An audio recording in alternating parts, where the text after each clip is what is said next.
Okay, it's me again, Janice, and I'm back now at 10:30 like I'm supposed to be. I just wanted to double check my chat and questions, but I don't see anything from anyone.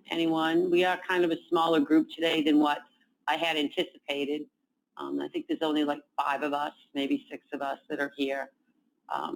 But again, please feel free to ask any questions that you have, anything you want to see. These seminars are for you, so please take advantage of them and ask any questions that you want to. If we don't have the answer for you, we'll make sure, or if I don't have the answer for you today, I can definitely make sure that an answer we do get back with you on that. Okay. So now we've gone over the work list on the desktop, and you understand that the work list and how it functions and why users might want to decide to use the work list instead of using the main big board. But just so sometimes users aren't aware that there is a work list that's out there, and that's just the way they prefer to use their list for the day. So we're going to go on to the main big board. Like I said, the rest of this functionality that I'm going to go over here is exactly the same as it is on the work list. Just to go over what's on the header portion, you'll see that it has the patient name from what's highlighted. It's going to have the age and sex and birth date, the procedure that's going to be done, any allergies, if there's anything. It's going to say it's not recorded if it's not recorded, account numbers, and medical and unit numbers, sorry. If I click on this eye icon, I kind of get a snapshot of my appointment. So if you need to see anything about that patient really quick, you can just go right onto that little icon. If there were allergies, this would be highlighted, and I could look at my patient's allergies. And if there's a resuscitation status that's on this patient, that would be highlighted as well, and I'd be able to click on it. So it's kind of a real quick way to look back at the appointment. Again, we went over how the big board says everything that's displayed here. So that's all the information that's here. If there's no information that's in these fields, so for instance, my Smith-Janis case does not have an anesthesiologist assigned to it, so I do not see one here. But my other cases for Brown Amy and Brown Kate, and for Day Charlie, both have anesthesiologists assigned, so they're there. My surgical date and time is on my second line, along with my patient status, my case type, and my result indicator that's displayed is none. Remember, in the dictionary, I don't have orders on these patients, so the default is none. The third line, again, for this patient, I don't have anything, so nothing's here. For my Brown Amy, I do have an anesthesiologist, and I do have a destination of OR. Remember, I said that if you change that, it's all definitely driven by the documentation that's done on the surgical record. So if I go to, I'm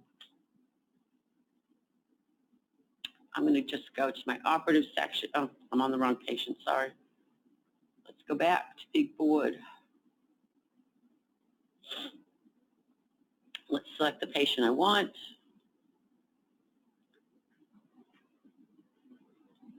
I'm going to go to my OR section, and I'm going to change that destination just so you see how it gets updated on my nurse desktop. I'm going to say, go in here, save.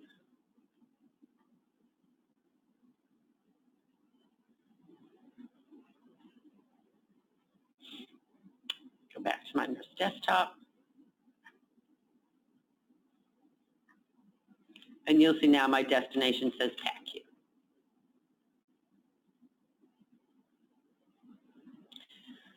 footer buttons that are down the bottom. If I want to change my display, again, this from and through time is going to be what's based on my OR, in my OR Access Dictionary.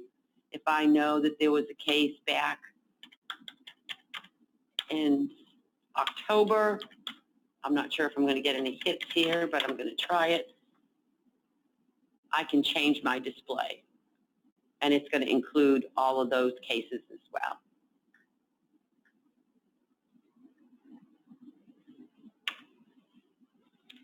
So I'm going to just go T-1.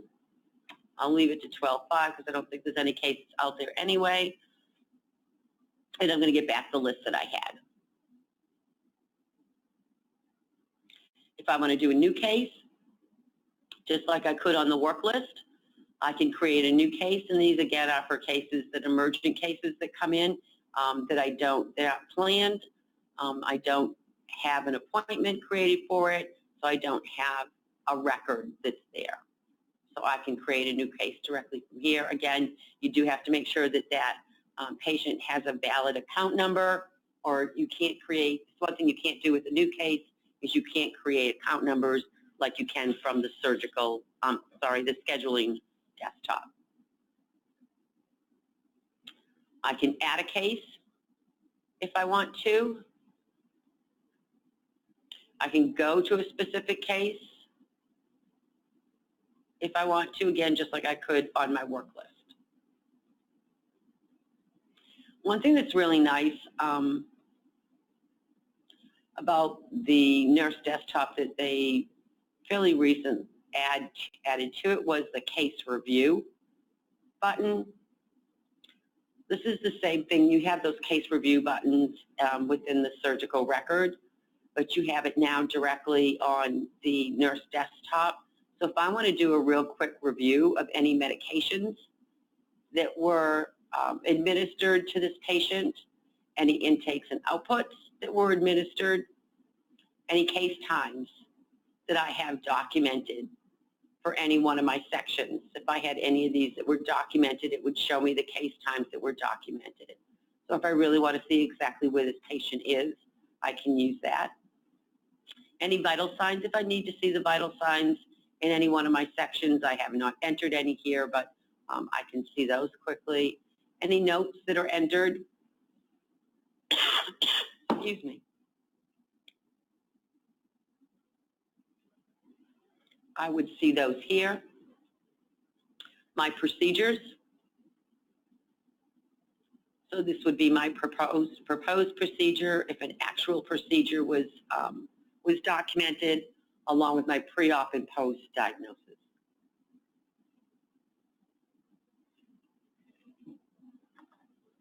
If I've documented any items or implants, I would see those as well.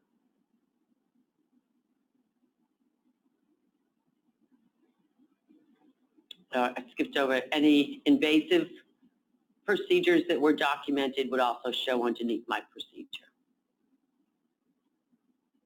So that's kind of nice. It gives you kind of a quick case review or a snapshot type of what has been documented for the specific case. If you have a critical care indicator screen that's attached in the facility data dictionary, and I want to enter edit information that's on that critical care screen, I can do that here. My view critical care screen is not highlighted because I don't have any critical care indicators on for this patient. Also, you now have the ability to verify, unverify, and defer your cases directly from the nurse desktop. As you'll see, my unverify is low lit. That is because my case is unverified. So the only options I have for it is to verify or to defer. And I believe Scott will be going over those options from the billing maintenance desktop later this afternoon.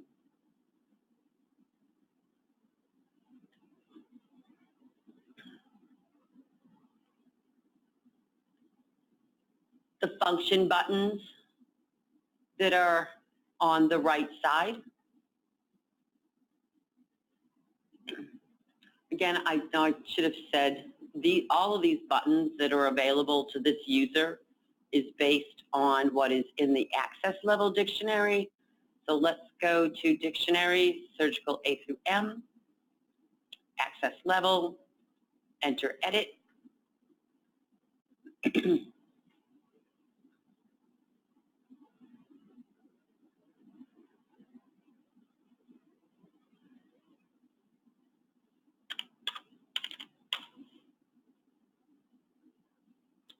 And when I go to the desktop and I select my nurse desktop, you can see that these are all the different function buttons, the buttons on the right-hand side that I can give access to my user, my work list footer buttons, and my big board footer buttons.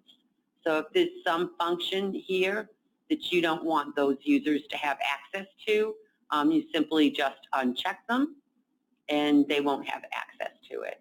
So you can remove, maybe you just want your preoperative nurses or users to have access to just those sections. You don't want them to have access to the operative section or to the phase 1 or phase 2 sections. Or you don't want them to be able to do bed requests or transport requests, or to be able to verify or unverify cases or to defer them. So you can take that functionality away from them here in the access level dictionary.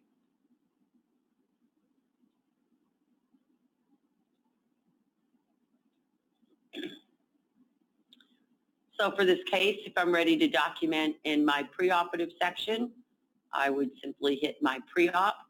As long as your case is at least, the patient status is at least in a pre-registered status, then you will have access to the record. First, I'm going to have all my assessments, and that is going to be based on whether that ability to enter and edit assessments has been provided for this user. My preoperative record and miscellaneous charges, if you use them, that miscellaneous charge tab would be here as well. I'm not going to go into all the different sections that are here because Scott will be going over, excuse me, the documentation of the surgical record this afternoon. So he'll be going into each one of those sections and going into detail on what can be documented. The other options that we have from the nurse desktop is we have an open chart option.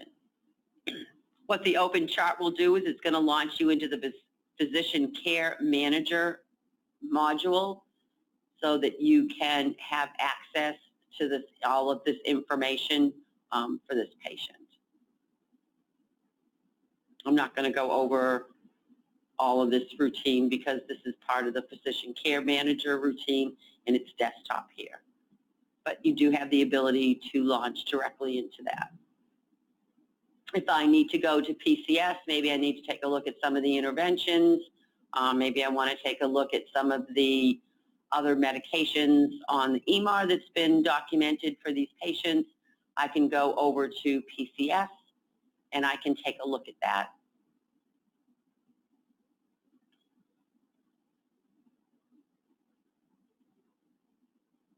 So this brings me into, again,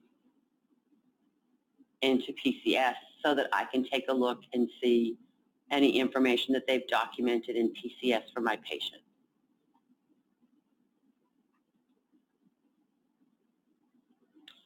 If I want to enter orders, this is going to launch me over to order management where I can actually put in new orders, or I can see what the current orders are for my patient.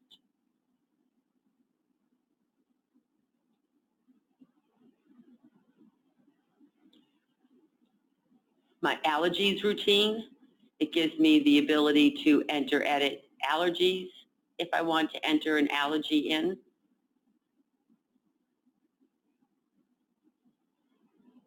I can enter allergies here.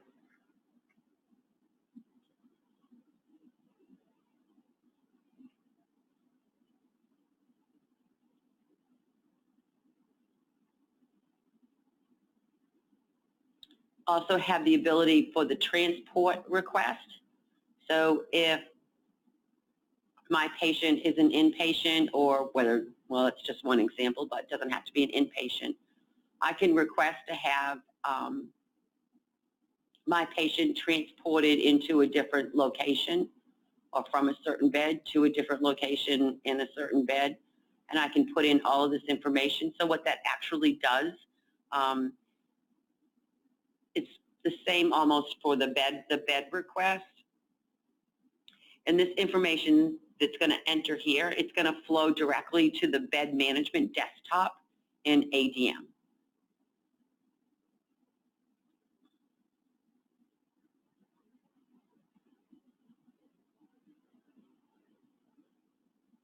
Same thing for my bed request. I can request a bed for my patient here, and again, that information is going to go directly over to the bed management desktop and ADM.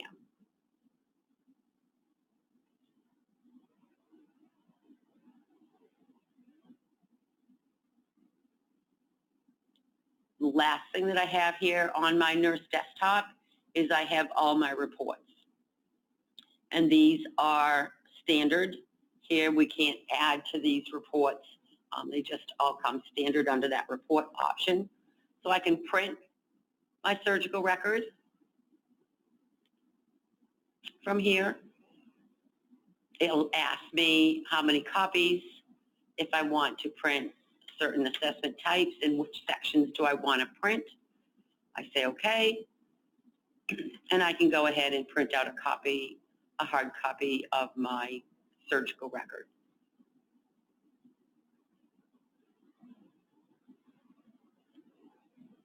I don't have a lot of information on here, but this will give me a hard copy of my record.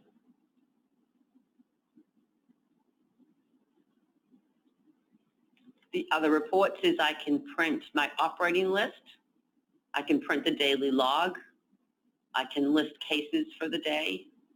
And then I can print any one of my preference cards, whether it be by patient, preference cards by rooms, or just a generic preference card, as well as my anesthetic preference cards.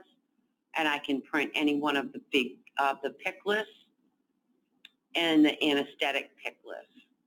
And I can also print a preliminary billing list if I want to check my charges from here without having to go over to the billing maintenance desktop.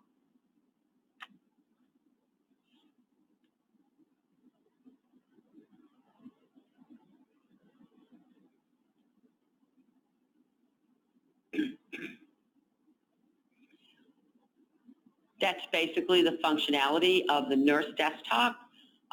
We reviewed the big board display dictionary that displays, again, the information and the headings that you're going to see on your nurse desktop, as well as the profile selection dictionary, which is going to tell you what cases are going to display on your nurse desktop, and the color scheme dictionary on what colors and how that's going to display, as well as any result indicators for your nurse desktop.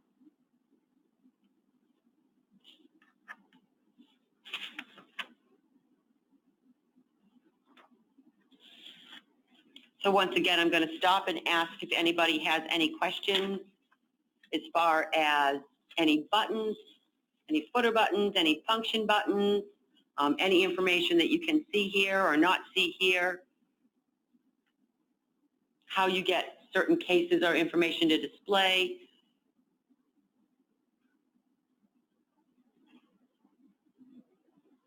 Any questions at all on anything?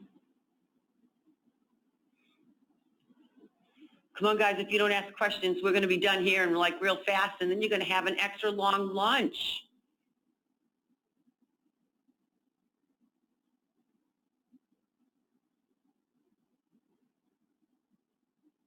You guys are all still there listening to me, right? I know you are. You wouldn't leave me.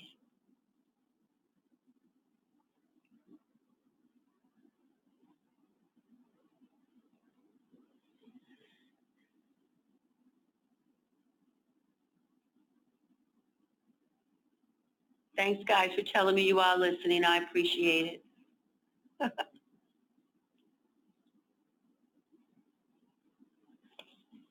I hope it's been helpful, the information that we've gone over so far. Like I said, on the nurse desktop in the dictionaries. I mean, there's so much information that's in those display dictionaries and the big board display. There's so many different keywords.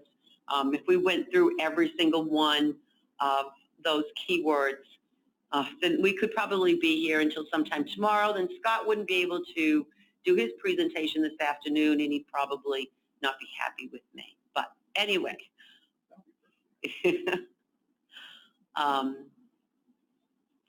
Okay, so if you do think of anything before we end this morning, please feel free to contact myself or to open up a task with your specialist. Like I said, that's what we're here for. Utilize the system as much as you can. I think it's really great that the nurse desktop, like I said, you can create it for a lot of different areas. You want to make your users happy and make it as easy for them as possible. Don't have them clutter up their desktop or their nurse desktop with stuff or cases that they don't need to see. So, and you can do all of that, through these dictionaries. And we can definitely help you get through that.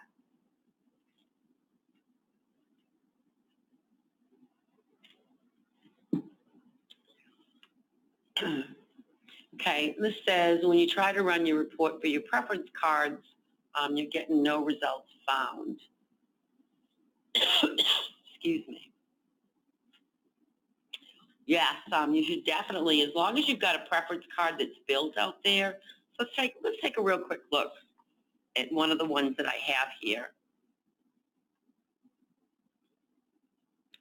So let's say I want to, well, this is for today, so let's do this one. So on my reports, and again, there's also a whole nother option, not from the desktop, but for preference card reports. So let's see, let's run a preference card by patient.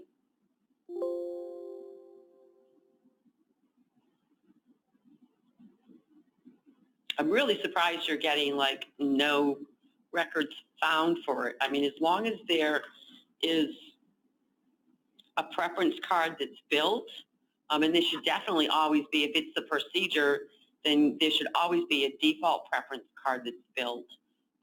Then you should definitely at least get the default card. So here you can include costs or not include costs. I'm just going to say no for now, but there are lots of times that sites do want to have the ability to see what their costs are, so you can enter that yes. Separate cards for secondary procedures, yes or no. This is a default parameter setting. So if this is default no and you want it to default yes, you can change that in your parameters. We'd be happy to do that with you once a task is opened and change controls approved. So I'm going to say, no, I'm going to stick to no, and it's going to ask me if I want to expand or condense the amounts for like items. So if I have the same item for both my primary and secondary procedures, do I want to expand both those items? Do I want to see it listed more than once? Or do I want to condense those amounts? So for my primary, I have it as a quantity of 2, and for secondary, I have it a quantity of 1. If I condense it, it's just going to put a quantity of 2. So let's see what we get.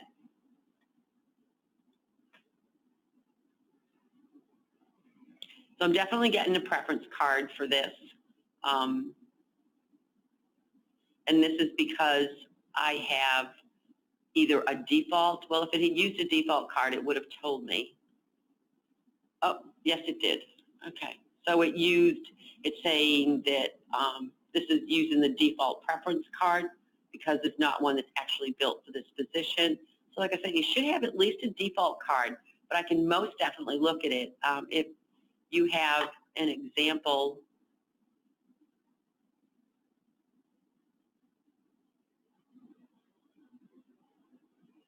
if you have a most current example that's out there, then either you can chat that to me and I can dial in and take a look at it and get back to you as to what that is, or please open up a task and your specialist will definitely make sure that they can take a look, but you should definitely not get the no results found.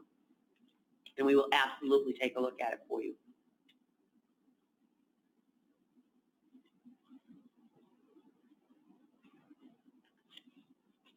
Good, okay.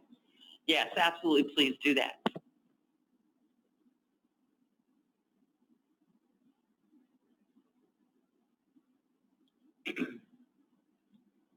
Okay, so I'm going to move on to the very last thing that we're going to go over this morning is the audit trails report. I'm going to kind of leave this up because I want to do some documentation so that we can take a look at the audit trails and how it works. The audit trails reports are found underneath your restricted routines. Down the very bottom, there's a record audit trail option, and you can run the field audit report, which is the one that I use like all the time. You can print an audit report by a certain date, so it will print out everything. Say you want to see what the surgical record looked like as of on a specific date, you can do that. You can print the surgical record using the audit trail, which means it's going to print. Let's do it on this one. Some of these are real repetitious, so I'm not going to go into each one. It would be kind of boring. So I'm going to just do, and I don't have a lot of documentation that's on this, but it should work. So I'm going to do it. Oh, you know what? I'm going to do it today and now. And I'm going to, if I just wanted to see certain sections, I could do certain sections, but I'm just going to do all of it so you can see what this looks like.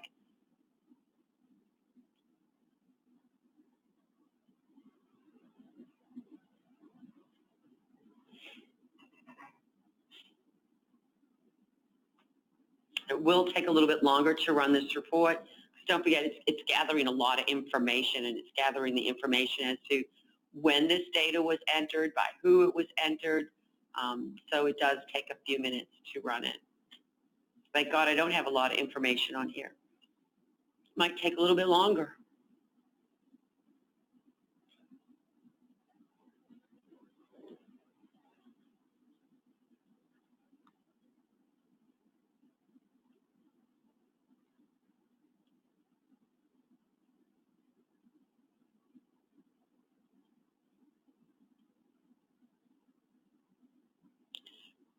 Okay.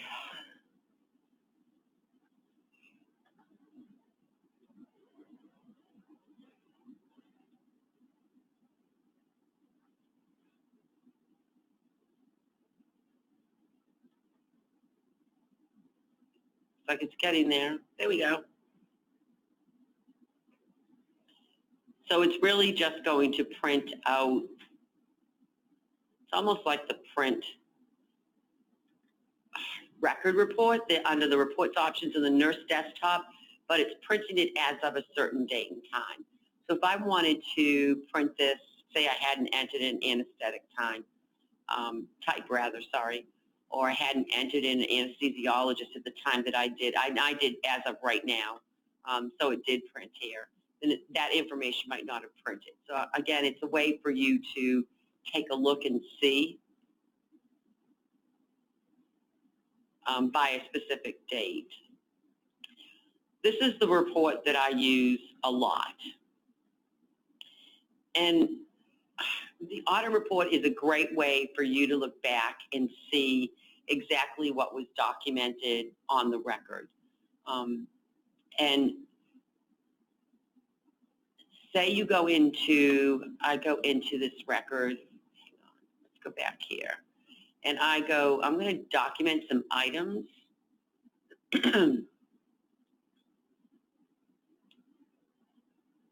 On here, I'm just going to do a get from preference card. see if I have. I'm not sure. I didn't even check this. Okay. So I do have some items on here.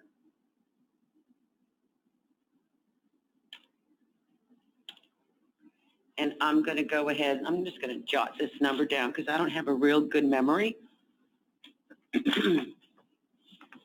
So for my main, 2, 3, 4, 14. 2,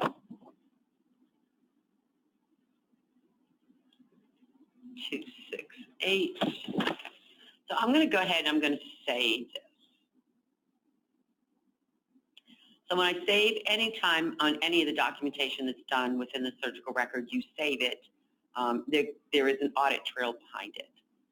So if I go back in here and I say, I don't want, oh, this isn't really what I used. There isn't anything else that's really in here. I'm going to put, so I put a syringe down instead of those medium gloves.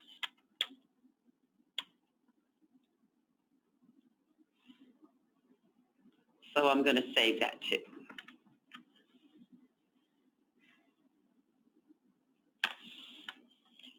So if I have a user that turned around and said to me, I know I documented that I know I filed medium gloves on this case.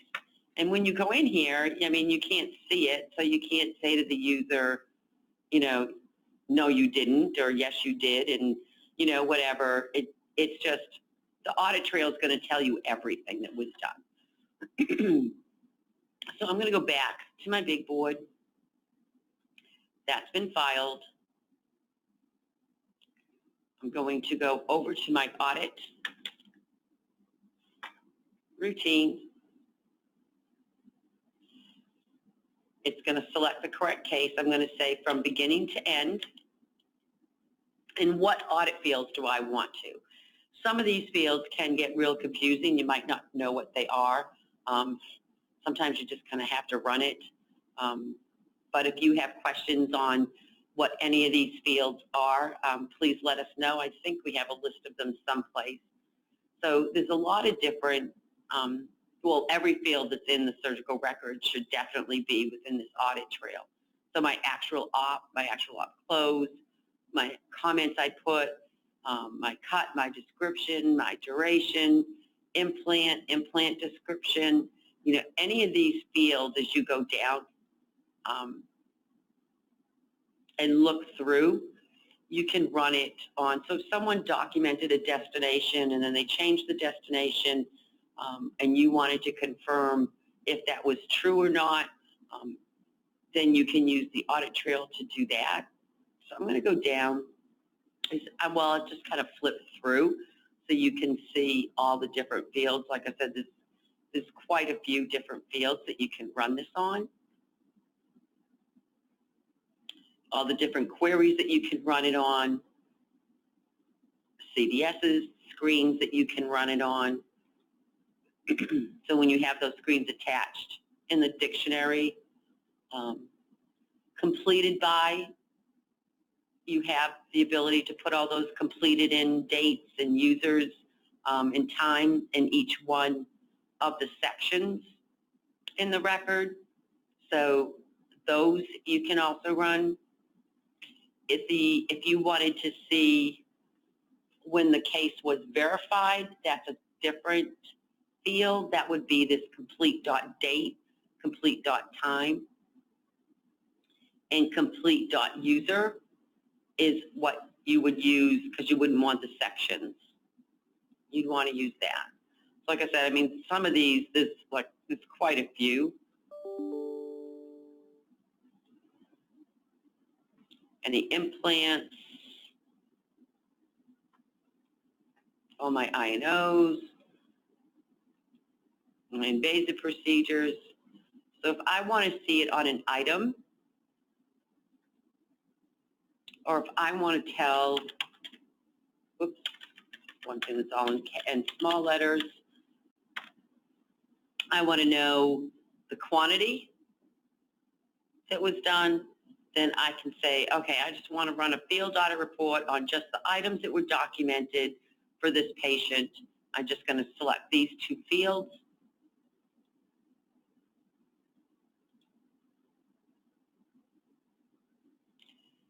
So here I'm going to get a report that's going to tell me that for this patient, on 11/29 at 11:01, my user, because that's from these headings here, my user MT put in a new item. This was the inventory, this is the inventory type, and this was the item number. And so these entries are going to say new. And then here, on 11/29 at 11:02, the MT user deleted out this 14, item 14, and put a new item in for 5A. Same thing with the quantity. You can see that this was deleted, and then this was entered. So anything that was changed within anything that was edited or filed would have to be filed at least in the surgical record you can see on this audit trail. If I'm not mistaken, I can't say I've done this in a while, so I'm going to do this with you. I'm going to run it for the same patient.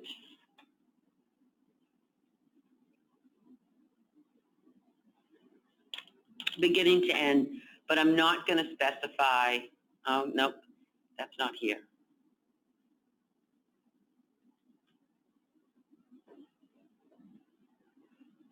I don't run this one very often, so I usually forget which one it is, and I just kind of do it by trial and error. This is the one that's going to do all of the different fields that's on the surgical record. It's not going to restrict to any specific audit, any specific fields. It's just going to give me everything. So let's hope that's what it does and I'm telling you the right thing.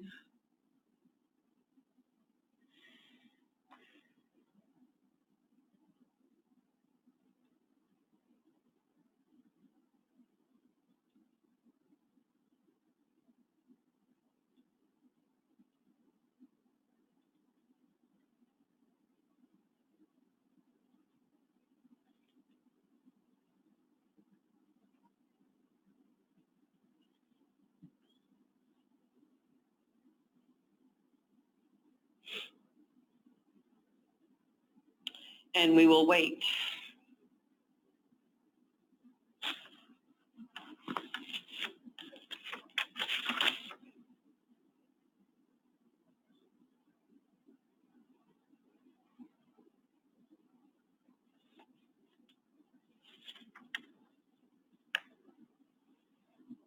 But the audit reports is really a great way for you to go in and see exactly what was documented.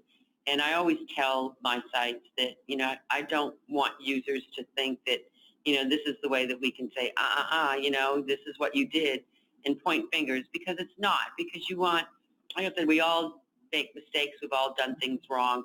But you want to know the reason why, you know, and this will definitely give you the answer to say, okay, this is why it happened, you know. And we use it, I know I use it with my sites a lot for troubleshooting. Especially, I see it a lot with the items, because you do have a lot of times where materials management may come back and say, you know, why did I get this through for like a quantity? Why did it attempt to deplete like 45 of this one supply? You know, and maybe the user just put in a quantity wrong, you know, I mean, but at least it just gives them an explanation as to why it does it, why it did that. So you can see that this report will give you every single field and exactly what time and what user did it. So you can go through in case you need to see what this is, but it does take a few minutes longer to run it. So you can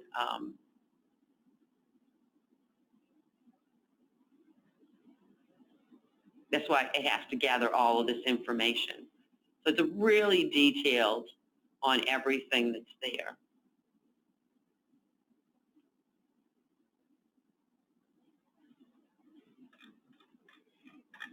So it's good, like I said, again, it's good information if you need to do some checking and you need to go back and look at any of it. Okay, well, we just buzzed on through that presentation today. Again, we went over all of the big board dictionaries, the nurse desktop, whether in workless mode or using the big board itself on the nurse desktop. Again, and then we went through the audit reports and how they can be helpful. So we're done about 45 minutes ahead of time. I guess we all anticipated some more questions or review of certain things, but I've done everything that I think I'm going to go over for this morning. This afternoon, again, Scott is going to be presenting starting at 1 o'clock Eastern Standard Time. He's going to review the surgical record itself and go through all of that, and then he's going to go through the billing maintenance desktop and that functionality for the billing maintenance desktop. So if no one has any other questions, I will hang on the line for a few more minutes just in case, and I'll watch out in the chat or the questions to see if there is anything. Otherwise, thank you so much for attending. I hope it was helpful for everyone. Again, if you have any questions, don't hesitate to open a task, contact your specialist. That's what we're here for. So have a great afternoon, and thanks again for attending.